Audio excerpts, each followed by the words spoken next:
Hello दोस्तों, कैसे आप सब। मैं एक बार फिर आपके लिए न्यू क्लास लेकर आया हूं। दोस्तों आज की जो हमारी क्लास हो जाएगी वह हो जाएगी मेमोरी से लेकर। मेमोरी क्या है, मेमोरी कितने प्रकार की होती है, मेमोरी कैसे काम करती है, ये पूरा टॉपिक एक ही क्लास में मैं ख़त्म करने की कोशिश करूंगा। इसके पहले मैंने एक क्लास बनाई थी जो कि इंटरनेट से रिलेटेड की थी। उसमें एक ही क्लास में मैंने सारा इंटरनेट करा दिया है। आप प्लेलिस्ट में जाकर उसको देख सकते हैं। ठीक है, तो आइए देर ना करते हुए चलते हैं हम अपनी मेमोरी की तरफ।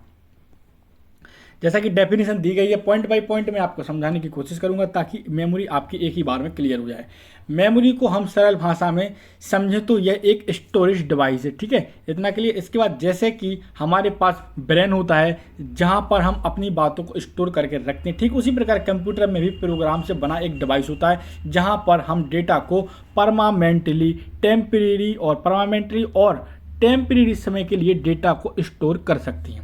इतना क्लियर। अब बढ़ते हैं अगले पॉइंट की तरफ। अगला जो पॉइंट हो जाएगा, जैसा कि आप स्क्रीन पर देख रहे हैं, पॉइंट है हमारा कंप्यूटर मेमोरी। सीपीयू और मदरबोर्ड का बहुत ही महत्वपूर्ण पोर्ट होता है। ठीक है, मेमोरी एक डिवाइस होता है जिससे हम डेटा को स्टोर करके रखते हैं। कंप्यूटर में मुख्यतः दो प्रकार की मेमोरी होती है। सबसे इंपॉर्टेंट बात यहां से शुरू होती है कि कंप्यूटर में मुख्यतः दो प्रकार की मेमोरी होती है। कौन कौन सी होती है? सबसे पहली होती है हमारी वॉलेटाइल प्राइमरी मेमोरी और दूसरी होती है हमारी सेकेंडरी मेमोरी। इसी को बोलते हैं वॉलेटाइल और नॉन वॉलेटाइल मेमोरी। ठीक है, प्राइमरी मेमोरी को हम इंटरनल मेमोरी और सेकेंडरी में और सॉरी दोस्तों, क्वेश्चन क्या है यहाँ पर? क्वेश्चन है हमारा कि प्राइमरी मेमोरी को हम इंटरनल मेमोरी और सेकेंडरी मेमोरी को हम एक्सटर्नल मेमोरी के नाम से जानते हैं। सबसे पहले मेमोरी कितने प्रकार की होती है? तो मेमोरी दो प्रकार की होती है। कौन कौन सी होती हैं? पहली होती है प्राइमरी मेमोरी, दूसरी होती है सेकेंडरी मेमोरी। और प्राइमरी मेमोरी को किस नाम से जानते हैं? इंटरनल मेमोरी के नाम से जानते हैं। और सेकेंडरी मेमोरी को किस नाम से जानते हैं? एक्सटर्नल मेमोरी के नाम से जानते हैं। ठीक है दोस्तों, अगर आप हमारे चैनल पर नए हैं तो प्लीज़ चैनल को सब्सक्राइब कीजिए और बेल आइकन को ऑन कीजिए ताकि सबसे पहले क्लास का नोटिफिकेशन आपके पास पहुंचे। आइए बढ़ते हैं आगे की तरफ। मेमोरी क्या है देखते हैं। ठीक है, अगला जो पॉइंट हो जाएगा वह है कंप्यूटर मेमोरी क्या है। जैसा कि आप देख रहे हैं यहाँ पर परिभाषा दी गई है, डेफिनेशन, कि मेमोरी यूनिट का प्रयोग डाटा को नापने और डाटा को प्रस्तुत करने के लिए इकाई है। जैसा कि किसी तरल पदार्थ को लीटर से लंबाई को मीटर में, ठीक उसी प्रकार डाटा को यूनिट में मापा जाता है। डाटा को किस में मापा जाता है? तो डाटा को यूनिट में मापा जाता है। इसके बाद अगला पॉइंट देखते हैं। अगला जो पॉइंट हो जाएगा हमारा वह हो जाएगा हमारा बिट। कंप्यूटर में डाटा को मापने की सबसे छोटी इकाई है। एक पॉइंट यहाँ से बनता है कि कंप्यूटर में डाटा को मापने की सबसे छोटी इकाई कौन सी है? तो बिट हो जाएगी। कौन सी हो जाएगी? बिट हो जाएगी। इसके बाद इसको 0 और 1 में दर्शाया जाता है। किस में दर्शाया जाता है? बिट को 0 और 1 में दर्शाया जाता है। इसे बाइनरी डिजिट या बिट कहा जाता है। इसे क्या कहा जाता है? इसे बाइनरी डिजिट या बिट कहा जाता है। कंप्यूटर से बाइनरी नंबर या 0 और 1 को समझता है। कई बार मैं आपको क्लास में बता चुका हूं कि कंप्यूटर कौन सी लैंग्वेज को समझता है? बाइनरी नंबर 0 और 1 को समझता है। यहां तक आपका क्लियर हो चुका है। ठीक है, अब बढ़ते हैं आगे की तरफ। आगे देखते हैं क्या है। आगे देखेंगे, आगे है हमारा निबल।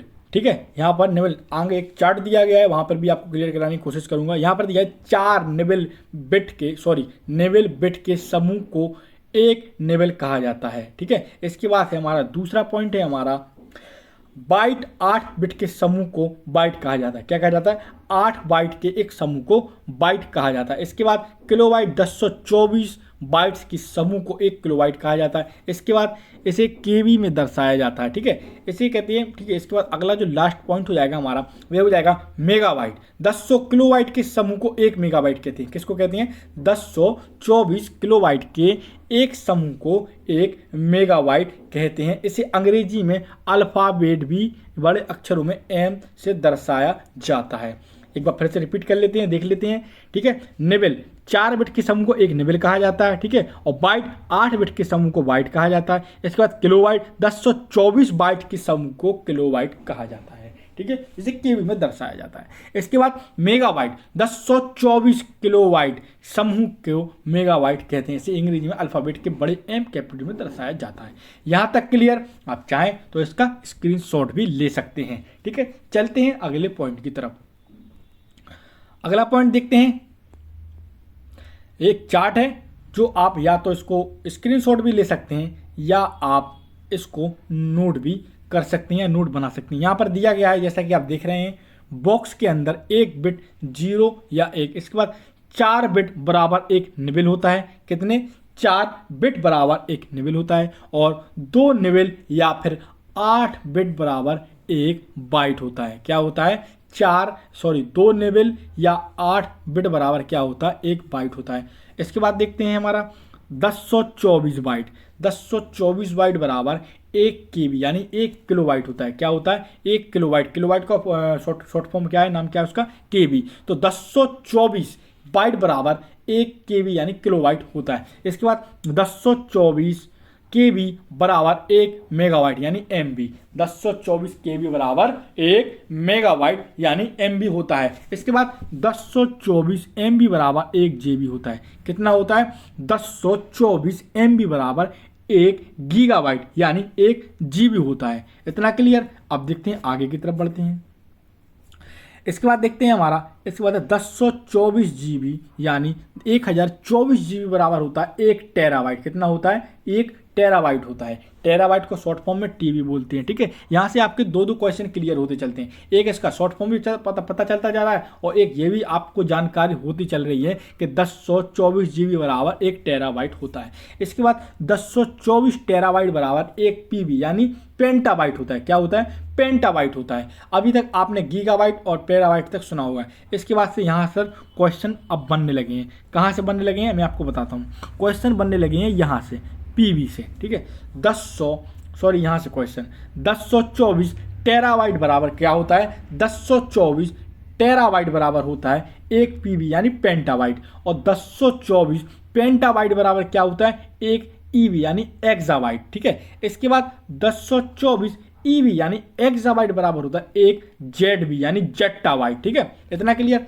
अब बढ़ते हैं लास्ट ऑप्शन की तरफ। इसके बाद लास्ट ऑप्शन है हमारा, इसके बाद एक और है 1024 यानी ZB। ZB को क्या बोलते हैं? जेट्टाबाइट। तो 1024 जेट्टाबाइट बराबर 1 होता है 1 YB यानी योट्टाबाइट। ठीक है, इसके बाद 1024 YB यानी योट्टाबाइट बराबर होता है, क्या होता है? लास्ट है हमारा 1024 योट्टाबाइट बराबर होता है 1 BB यानी ब्रोंटोबाइट।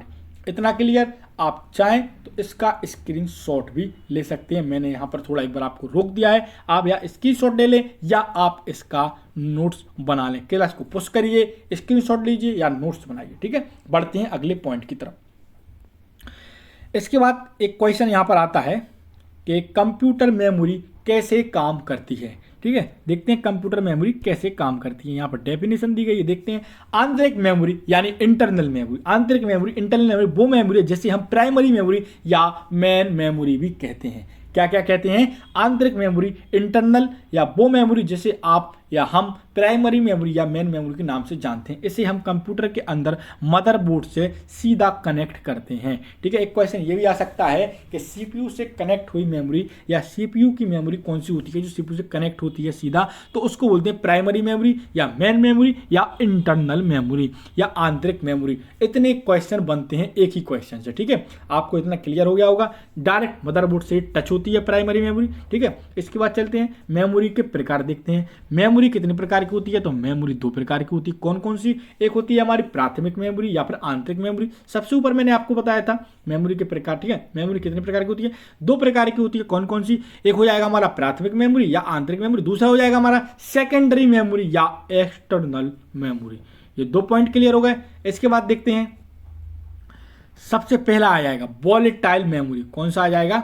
Volatile memory. ठीक है, वॉलेटाइल मेमोरी और नॉन वॉलेटाइल मेमोरी क्या होती है मैं अभी आपको बताऊंगा। यह है वॉलेटाइल मेमोरी। ठीक है, वॉलेटाइल मेमोरी क्या होती है देखते हैं। वॉलेटाइल मेमोरी एक अस्थिर मेमोरी होती है। क्या होती है? वॉलेटाइल मेमोरी एक अस्थिर मेमोरी होती है। जब तक आपका कंप्यूटर ऑन रहता है, लेकिन जैसे ही आपका कंप्यूटर शट डाउन हो जाएगा, आपका डेटा ऑटोमेटिक डिलीट हो जाएगा। इस तरह की स्टोरेज मेमोरी को इस तरह की स्टोरेज और मेमोरी अन्य मेमोरी की तुलना में तेज रहती हैं, लेकिन इसका प्रयोग सिर्फ कंप्यूटर को स्टार्ट रहने तक ही रहता है। इसके बाद देखते हैं वॉलेटाइल मेमोरी अस्थिर मेमोरी का मुख्य उपयोग कंप्यूटर को स्टार्ट करने में हेल्प करती है। वॉलेटाइल मेमोरी की सहायता से ही कंप्यूटर में बूट होने की प्रक्रिया होती है। रैम एक अस्थिर मेमोरी है। ठीक है, ये रैम एक अस्थिर मेमोरी का उदाहरण है रैम। ठीक है, रैम भी दो प्रकार की होती हैं, एक होती है एस रैम, एक होती है डी रैम। एस रैम का फुल फॉर्म स्टैटिक रैम और डी रैम का डायनामिक रैम। यहाँ पर 2-3 क्वेश्चन बनते हैं। सबसे पहला क्वेश्चन बनता है रैम यानी वॉलेटाइल मेमोरी का उपयोग कंप्यूटर में किसके लिए किया जाता है? तो कंप्यूटर को बूट करने के लिए इसका प्रयोग किया जाता है। ठीक है, बढ़ते हैं अगले पॉइंट की तरफ। आवाज आती है, देखिए ये रैम है, ये आप जो पिक्स देख रहे हैं ये रैम है, इनको रैम बोलते हैं। ठीक है, रैम है, ये सारी रैम की पिक हैं, 1 GB 2 GB 3 GB जितनी भी रैम है ये रैम है। ठीक है, ये रैम की पिक्स मैंने आपको दिखा दी। अब चलते हैं नॉन वॉलेटाइल मेमोरी की तरफ। ठीक है, नॉन वॉलेटाइल मेमोरी के अंदर क्या आएगा ये भी आप या हम जान लेते हैं। नॉन वॉलेटाइल मेमोरी, ठीक है, ये नॉन वॉलेटाइल मेमोरी की पिक है, यानी रोम इसका उदाहरण है, और भी इसके उदाहरण हो सकते हैं। देखते हैं, आगे बढ़ते हैं। यहाँ पर आप स्क्रीन पर देख रहे होंगे कि कंप्यूटर नॉन वॉलेटाइल मेमोरी स्थिर मेमोरी होती है। नॉन वॉलेटाइल मेमोरी स्थिर मेमोरी हो जाती है। सीधी सिंपल भाषा में अगर कहें तो लाइट चले जाने पर भी इसमें डेटा स्थिर रहता है। तो कंप्यूटर में नॉन वॉलेटाइल मेमोरी के साथ अस्थिर मेमोरी नॉन वॉलेटाइल मेमोरी का उपयोग दिया जाता है। यहाँ पर क्वेश्चन पॉइंट क्या है? कंप्यूटर में वॉलेटाइल मेमोरी के साथ साथ अस्थिर मेमोरी यानी नॉन वॉलेटाइल मेमोरी का भी उपयोग किया जाता है। इसके बाद अस्थिर memory, non volatile memory, NV या फिर परमानेंट स्टोरेज मेमोरी भी कहते हैं, क्योंकि इसमें डेटा स्टोर किया गया होता है और शट डाउन होने के बाद डिलीट नहीं होता है। नॉन वॉलेटाइल मेमोरी, ठीक है, इस तरह की मेमोरी। अब ये वाला पॉइंट देखते हैं। इस तरह की मेमोरी को रोम यानी रीड ओनली मेमोरी भी कहते हैं। क्या कहते हैं? इस तरह की मेमोरी को रीड ओनली मेमोरी भी कहते हैं। इस तरह की मेमोरी का उपयोग यूएसबी फ्लैश ड्राइव, कंप्यूटर में चिप के रूप में प्रोग्राम को स्टोर करने जैसे BIOS का फुल फॉर्म क्या होता है? यहाँ पर आप देख लीजिए, BIOS का फुल फॉर्म होता है बेसिक इनपुट आउटपुट डिवाइस। क्या होता है? बेसिक इनपुट आउटपुट डिवाइस हमारा BIOS का फुल फॉर्म होता है। हार्ड डिस्क, डिजिटल कैमरा में इस्तेमाल होने वाली मेमोरी इत्यादि कार्ड, ये हमारे नॉन वॉलेटाइल मेमोरी के कुछ उदाहरण हो गए। अब बढ़ते हैं, ठीक है, इसके आगे की तरफ। कंप्यूटर की मेमोरी के प्रकार देखते हैं। कंप्यूटर की मेमोरी के प्रकार, जैसे कि आप स्क्रीन पर देख रहे होंगे, प्रकार मैंने आपको सबसे पहले बता दिए थे कि यहाँ पर देखते हैं रोम यानी रीड ओनली मेमोरी। रोम का फुल फॉर्म क्या होता है? रीड ओनली मेमोरी होता है। इसके बाद रैम का फुल फॉर्म क्या होता है? रैम का फुल फॉर्म होता है रीड ओनली, सॉरी दोस्तों, यहाँ पर एक ही क्वेश्चन मिस्टेक हो गया है। रोम का फुल फॉर्म सही लिखा हुआ है रीड ओनली मेमोरी, लेकिन रैम का जो फुल फॉर्म होता है वह होता है रैंडम एक्सेस मेमोरी। क्या होता है? रैंडम एक्सेस मेमोरी हमारा रैम का फुल फॉर्म होता है। ठीक है, जो हमारी रोम है वह नॉन वॉलेटाइल मेमोरी का उदाहरण है और रैम हमारी वॉलेटाइल मेमोरी का उदाहरण है। आपको मालूम होना चाहिए, लाइट चले जाने पर डेटा जो गायब हो जाता है, डिलीट हो जाता है, वह रैम में होता है। ठीक है, रोम में नहीं होता है।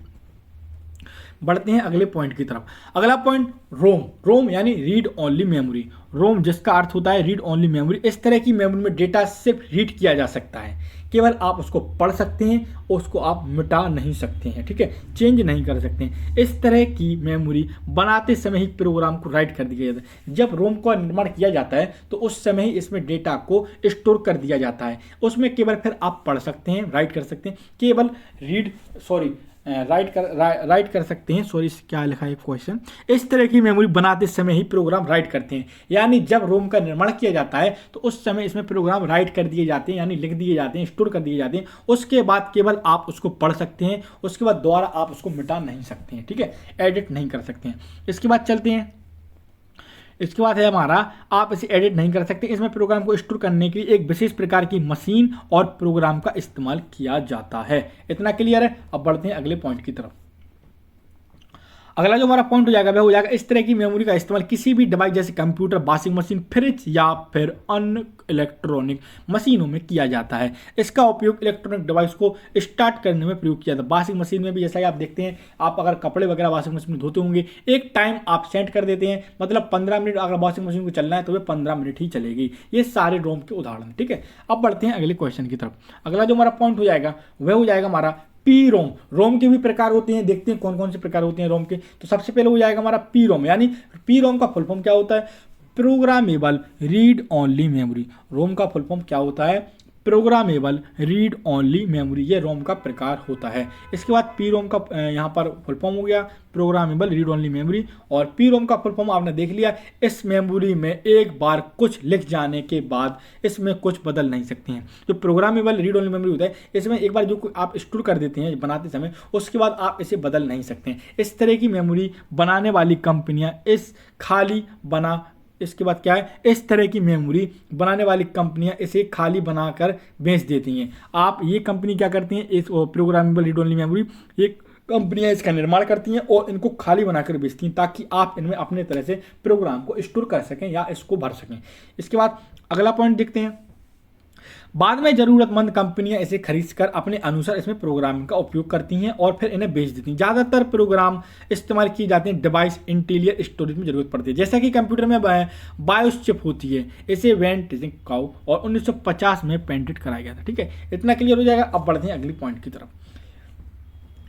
अगला पॉइंट हमारा ईपी रोम। क्या है हमारा ईपी रोम? ईपी रोम देखते हैं। ईपी रोम का फुल फॉर्म अभी हमने ऊपर क्या देखा, पी रोम देखा, वो होगा प्रोग्रामेबल रोम। अब आ जाएगा ईपी रोम। ठीक है, ये रोम के ही प्रकार हैं, ये दूसरा प्रकार है। ईपी रोम का फुल फॉर्म क्या होता है, erasable programmable read only memory.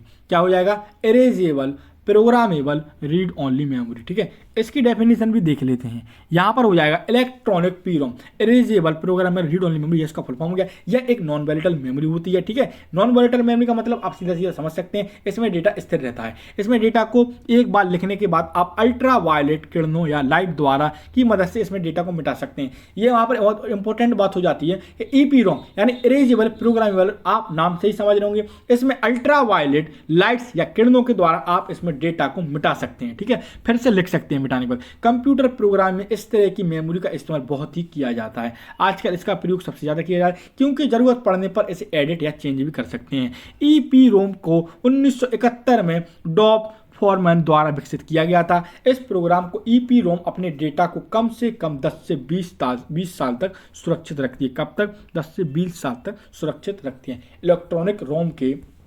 Electronic रोम को शीर्ष पर पारदर्शी क्वार्ट्ज और बेंडलों के जो कि एक यूवी प्रकाश को डेटा में मिटाने की अनुमति देता है। इतना आपका क्लियर हो गया है। अब चलते हैं ईईपी रोम पर। किस पर? ईईपी रोम की तरफ बढ़ते हैं। इसके बाद ईईपी रोम का फुल फॉर्म हो जाएगा हमारा electronic erasable programmable read only memory. यहाँ पर ईईपी रोम का फुल फॉर्म क्या हो जाएगा, electronic erasable programmable read only memory. ठीक है, इसके बाद देखते हैं, यह भी एक नॉन वॉलेटाइल मेमोरी है। इसमें डेटा आप स्थिर बना रहता है, लाइट चले जाने पर भी इसमें डेटा स्टोर बना रहता है। ठीक है, इसके बाद इसमें डेटा को एक बार लिखने के बाद आप इलेक्ट्रिकल सिग्नल की मदद से इसमें मिटा सकते हैं। इसमें भी आप इलेक्ट्रॉनिक सिग्नल की मदद से इसको मिटा सकते हैं, अपने मनचाहे अनुसार इसमें प्रोग्राम स्टोर कर सकते हैं। कंप्यूटर प्रोग्रामिंग में इस तरह की मेमोरी का इस्तेमाल बहुत किया जाता है। ठीक है, जैसे कि कंप्यूटर आईसी, क्योंकि जरूरत पड़ने पर इसे एडिट या चेंज भी कर सकते हैं। इसमें डेटा अपडेट या इरेज करने के लिए एक सिस्टम से निकाली नहीं जा सकती है। ठीक है, और जैसे कि मॉडेम कंप्यूटर के BIOS को बिना कंप्यूटर से निकालने के लिए अपडेट कर सकते हैं। ईपी रोम को ग्रोक में 1978 में इंटेल ने डेवलप किया था। इतना क्लियर। अब बढ़ते हैं अगला पॉइंट, रैम। अब आ जाते हैं रैम की डेफिनेशन देखते हैं। रैम क्या है? तो रैम का जो फुल फॉर्म होता है वो हो जाएगा रैंडम एक्सेस मेमोरी। ठीक है, क्या हो जाएगा? Random access memory. ठीक है, कंप्यूटर में उपयोग की जाने वाली मुख्य मेमोरी का हिस्सा है। ठीक है, ये कंप्यूटर की एक मुख्य मेमोरी का हिस्सा है रैंडम एक्सेस मेमोरी यानी रैम, जो CPU को डायरेक्ट कनेक्ट रहती है। देखिए, रैम ही एक ऐसी मेमोरी है जो CPU से डायरेक्ट कनेक्ट रहती है। इतना क्लियर। अब आगे बढ़ते हैं, देखते हैं रैम का उपयोग उसमें डेटा पढ़ने और लिखने के लिए किया जाता है जो कि CPU द्वारा बेतरतीब ढंग से एक्सेस किया जाता है। ठीक है, रैम एक तरह की टेम्परेरी मेमोरी है और इसे वॉलेटाइल मेमोरी कहा जाता है क्योंकि इसमें लाइट चलने वाला डेटा गायब हो जाता है यानी डिलीट हो जाता है। इसका मतलब है कि अगर बिजली पावर बंद हो जाए यानी ऑफ हो जाए तो कंप्यूटर द्वारा उपयोग किया गया डेटा ऑटोमेटिक इरेज यानी डिलीट हो जाएगा, मिट जाएगा। रैम में जो डाटा CPU द्वारा करंट में उपयोग किया जाता है उसे इसमें स्टोर करके रख दिया जाता है। ठीक है, आपको रैम समझ में आ गई। आप चाहें तो इसका स्क्रीनशॉट भी ले सकते हैं या आप इसको नोट भी कर सकते हैं।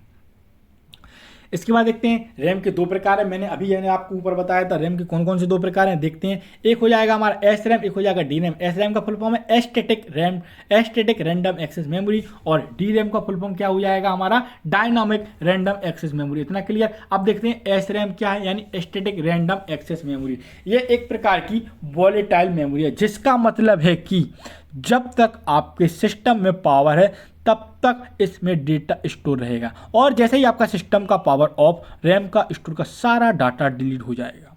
ठीक है। लाइट चले जाने पर डेटा आपका सारा चला जाएगा। यह मेमोरी डी रैम से ज़्यादा महंगी होती है, ठीक है।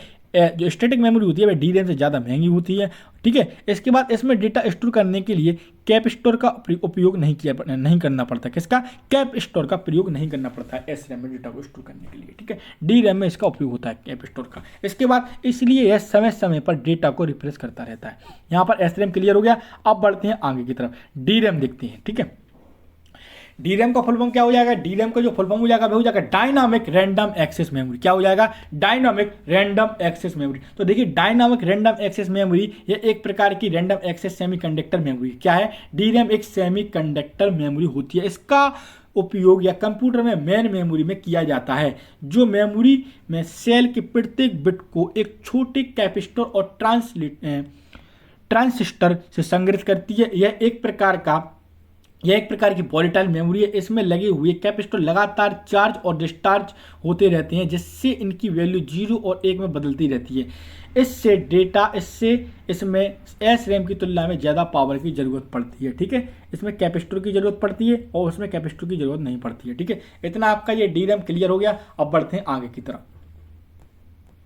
एस रैम की तुलना में, ठीक है, एस रैम की तुलना में डेटा को स्टोर करने के लिए थोड़ी जगह की आवश्यकता पड़ती है, इसलिए हम ज़्यादा डेटा स्टोर कर सकते हैं। D RAM most common memory है, इसलिए इसका उपयोग पर्सनल कंप्यूटर या वर्क स्टेशन मशीन सर्वर में इस्तेमाल किया जाता है। अब तक आपको समझ आ गया होगा, ठीक है। अब बढ़ते हैं आगे की तरफ, एक्सटर्नल मेमोरी या सेकेंडरी मेमोरी। अब देखते हैं एक्सटर्नल मेमोरी या सेकेंडरी मेमोरी क्या है, ठीक है।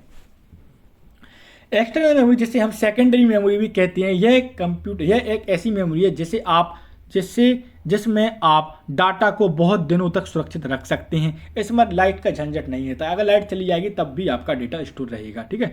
डेटा को बहुत दिनों तक सुरक्षित रख सकते हैं। इस तरह की मेमोरी नॉन वॉलेटाइल मेमोरी कहते हैं। इस तरह की मेमोरी को क्या कहते हैं? नॉन वॉलेटाइल मेमोरी कहते हैं। जैसे कि हमने रैम से संबंधित मेमोरी के बारे में पढ़ा है कि जब तक सिस्टम कंप्यूटर में पावर रहेगा तभी तक उसमें डेटा सुरक्षित रहेगा। जैसे ही सिस्टम का पावर ऑफ हो जाएगा सारा डाटा डिलीट हो जाएगा। लेकिन एक्सटर्नल मेमोरी में ऐसा नहीं होता है। एक्सटर्नल मेमोरी को आप बिना किसी सॉफ्टवेयर के इसका डेटा को डिलीट करके फिर से नया डेटा स्टोर कर सकते हैं। इसमें लाइट का कोई झंझट नहीं होता है। आप इसमें जितनी चाहे बार इसको डिलीट कर सकते हैं, नया डेटा इसमें स्टोर कर सकते हैं। इसके बाद देखते हैं एग्जाम्पल के लिए, आप देखिए एग्जाम्पल के लिए hard disk, pen drive, CD, floppy disk और इस ETC बहुत से उदाहरण हैं, ठीक है। इसके बाद इस तरह की मेमोरी या स्टोरेज डिवाइस में आप बड़े डेटा स्टोर कर सकते हैं, जैसे कि video, songs, games, document, picture आदि बहुत से डॉक्यूमेंट, ठीक है। अब बढ़ते हैं आगे की तरफ। मैग्नेटिक डिस्क देखते हैं। ये उदाहरण है हमारे मैग्नेटिक डिस्क। ये सारे हमारे नॉन वॉलेटाइल है, इनमें डेटा स्टोर रहता है। देखिए सबसे पहले आप मैग्नेटिक डिस्क की इमेज देख लीजिए। आखिरकार मैग्नेटिक डिस्क होती कैसी है? ये हमारी मैग्नेटिक डिस्क है। देखिए इसमें गोल चक्ति लगी हुई है। इस गोल चक्ति पर एक मैग्नेटिक लेप चढ़ा हुआ होता है, ठीक है। इसमें चक्ति बाई चक्ति, नीचे और भी चक्ति लगी होती है, ठीक है। आपने मैग्नेटिक डिस्क की ये एक संरचना आकृति देख ली है। अब बढ़ते हैं आगे की तरफ। इसकी कुछ डेफिनेशन, इसे आप सेकेंडरी मेमोरी या एक्सटर्नल मेमोरी भी कह सकते हैं। मैग्नेटिक डिस्क उस तरह की डिस्क होती है जिसमें आप डाटा को रीड, राइट और एक्सेस करने के लिए चुंबकीयकरण तकनीक का उपयोग किया जाता है। क्या किया जाता है? रीड और राइट या एक्सेस करने के लिए किसका उपयोग किया जाता है? चुंबकीयकरण तकनीक का उपयोग किया जाता है। इसके डिस्क में मैग्नेटिक लेयर की परत होती है। किसकी परत होती है? मैंने आपको बताया, मैग्नेटिक डिस्क की परत होती है, मैग्नेटिक लेयर की परत होती है। जो आप जो देख रहे हैं ना, ये इसमें मैग्नेटिक डिस्क की परत होती है, ठीक है। चढ़ाई जाती है, परत चढ़ाई जाती है। इसमें डेटा प्लॉटर के ट्रैक सेक्टर में बाइनरी बिट के रूप में डेटा स्टोर रहता है। किसमें? प्लॉटर के ट्रैक सेक्टर में बाइनरी बिट के रूप में डेटा स्टोर रहता है। मैग्नेटिक डिस्क के उदाहरण के लिए आप कंप्यूटर में लगने वाली हार्ड डिस्क, जिसमें डेटा स्टोर करने के लिए मैग्नेटिक लेयर से कोटेड प्लॉटर में डेटा स्टोर किया जाता है। अब आपने देख लिया, सारा आपका क्लियर हो चुका होगा। उम्मीद है आपको क्लास अभी तक पसंद आ रही होगी। अगर आप हमारे चैनल पर नए हैं तो प्लीज़ चैनल को सब्सक्राइब और लाइक जरूर कीजिए। इसके बाद चलते हैं फ्लॉपी डिस्क पर। फ्लॉपी डिस्क देखते हैं। फ्लॉपी डिस्क एक तरह की मैग्नेटिक डाटा स्टोरेज डिवाइस है। यह सबसे पहला एक्सटर्नल स्टोरेज डिवाइस है। यहां से क्वेश्चन बनता है, इंपॉर्टेंट क्वेश्चन है, सबसे पहला एक्सटर्नल स्टोरेज डिवाइस हमारा फ्लॉपी डिस्क है, जिसे 1967 में IBM द्वारा बनाया गया था। और IBM का फुल फॉर्म क्या होता है? International business machine. क्या होता है? इंटरनेशनल बिजनेस मशीन IBM का फुल फॉर्म होता है, जिसके द्वारा 1967 में सबसे पहली एक्सटर्नल स्टोरेज डिवाइस यानी फ्लॉपी डिस्क का निर्माण किया गया था। फ्लॉपी डिस्क का डाटा को रीड और राइट करने के लिए किया जाता है। एक फ्लॉपी डिस्क में लगभग 1.4 MB तक डेटा यानी 1.44 मेगाबाइट तक आप डेटा को स्टोर कर सकते हैं। फ्लॉपी डिस्क मुख्यतः 3 प्रकार की होती हैं। आप देखें 8 फ्लॉपी डिस्क, 5.25 फ्लॉपी डिस्क और 3.5 फ्लॉपी डिस्क। फ्लॉपी डिस्क का इमेज भी आप देख सकते हैं। ये हमारा फ्लॉपी डिस्क का इमेज, ये प्लास्टिक का होता है। इसके अंदर भी एक मैग्नेटिक चकती लगी होती है गोल, जिस पर उसकी परत चढ़ाई जाती है। इतना आपका क्लियर हो गया। अब बढ़ते हैं आगे की तरफ।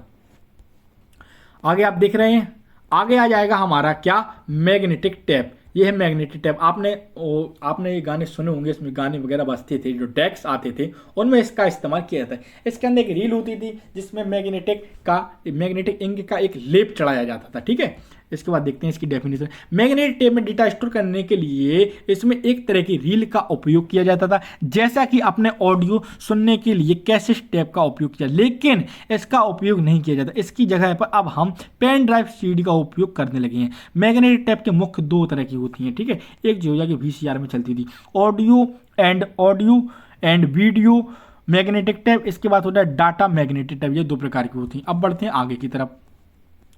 ठीक है, इसके बाद जो है जी लास्ट है, इसको देख लेते हैं। पहली वो जिसमें सिर्फ ऑडियो और इसके बाद इसकी डेफिनेशन दी गई है, ये 2 प्रकार की होती हैं, ये देख लेते हैं। पहली वो जिसमें सिर्फ ऑडियो और वीडियो को रिलेटेड डाटा को स्टोर किया जाता है, जिसे प्ले और रिकॉर्ड करने के लिए रिकॉर्डर का उपयोग किया जाता है। जैसा कि ऑडियो के लिए ऑडियो रिकॉर्डर और वीडियो को प्ले करने के लिए VCR का उपयोग किया जाता था। देखिए, इनको चलाने के लिए VCR का उपयोग, ये VCR मशीन होती थी जिसका इसको चलाने के लिए इसका उपयोग किया जाता था।